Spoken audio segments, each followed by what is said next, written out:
Perkenalkan, nama saya Raka Mahardika Degosmon. Perkenalkan juga, saya Muhammad Bita Ramadan. Perkenalkan, nama saya Muspita Sari. Kita akan membahas salah satu poin penting dalam mempelajari sejarah desain, yaitu revolusi industri.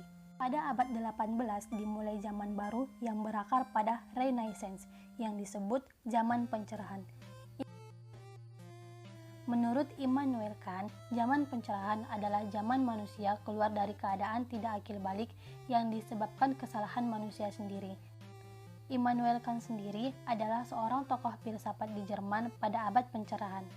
Beliau lahir pada tanggal 22 April 1724 di sebuah kota kecil dalam wilayah Prusia Timur, yaitu Königsberg.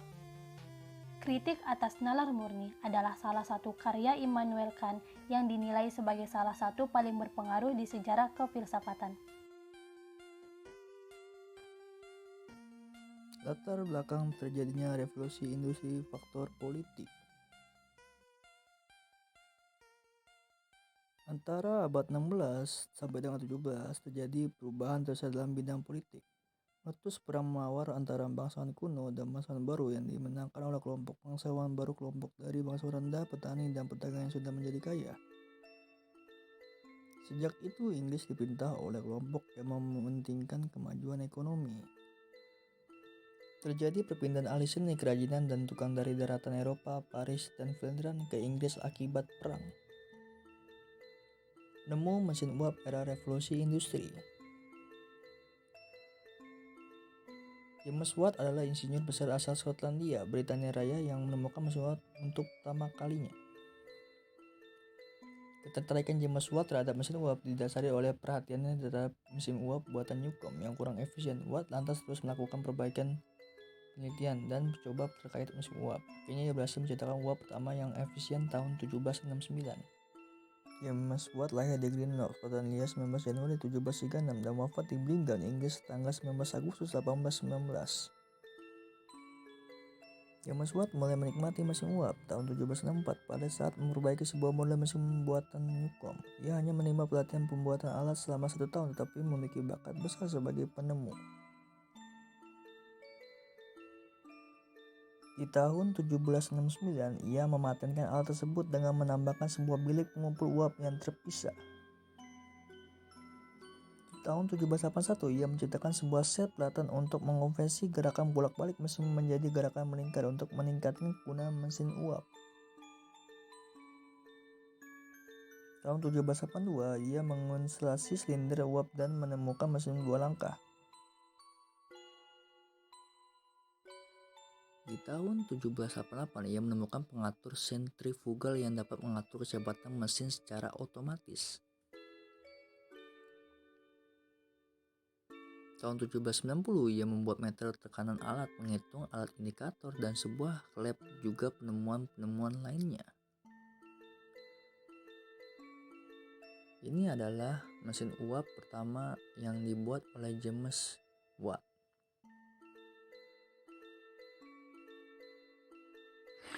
Pembahasan mengenai desain modern pada umumnya bertolak pada masa revolusi industri. Tetapi gejala perubahan paradigma dalam desain sudah terlihat sejak periode akhir Renaissance. Sistem nilai dari masyarakat komunal tradisional menjadi individual. Mundurnya pengaruh feodalisme dan tumbuhnya sistem ekonomi prakapitalisme yang mendorong terjadinya praktek merkantilisme, kekayaan yang diukur dari jumlah emas, perak, dan kolonialisasi. Terjadinya inovasi dalam ilmu pengetahuan dengan pendekatan pemikiran yang rasional.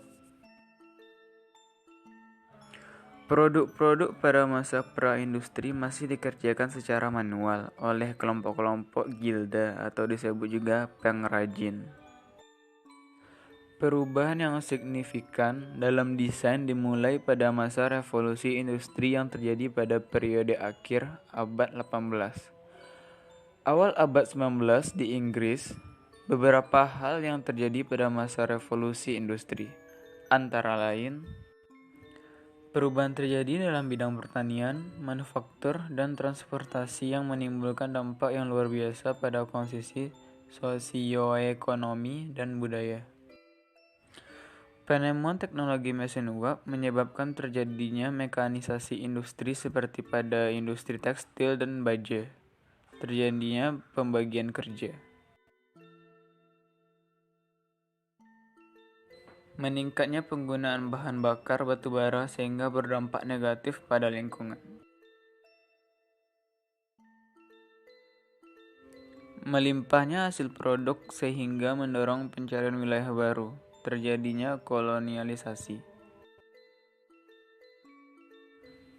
Puncak dari revolusi industri terjadi sekitar tahun 1850, ketika kemajuan teknologi dan ekonomi mendorong perkembangan teknologi kapal laut dan kereta api.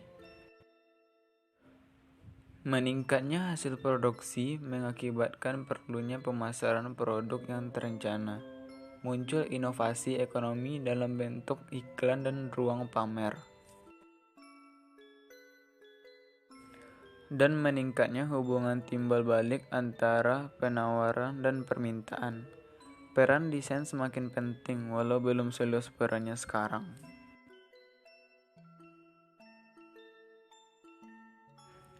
Desain pada masa ini lebih pada fungsi menghias dan memperindah bentuk dengan menambah ornamen.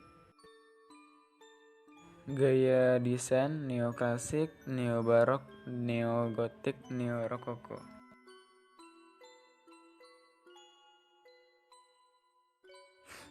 Pameran besar tahun 1851 diadakan di London di dalam bangunan besar dari besi dan kaca yang dikenal sebagai Istana Kristal. Dalam 5 bulan, dari Mei hingga Oktober 1851, 6 juta pengunjung memadati pameran dagang raksasa itu, mengagumi teknologi terbaru serta pameran artefak dari seluruh dunia.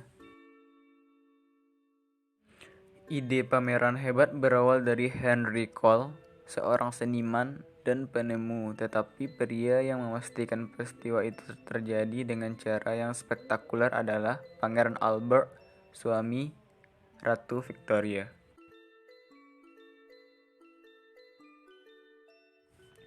Bangunan tempat pameran yang dengan cepat dijuluki Istana Kristal dibangun dari besi cor pracetak dan panel kaca pelat. Dirancang oleh arsitek Joseph Paxton. Bangunan itu sendiri adalah sebuah keajaiban. Crystal Palace memiliki panjang 1848 kaki dan lebar 454 kaki. Pameran besar karya industri semua bangsa secara resmi dibuka dengan upacara yang rumit pada siang hari tanggal 1 Mei 1851. Terima kasih untuk perhatiannya, kurang lebihnya kami mohon maaf. Sampai jumpa.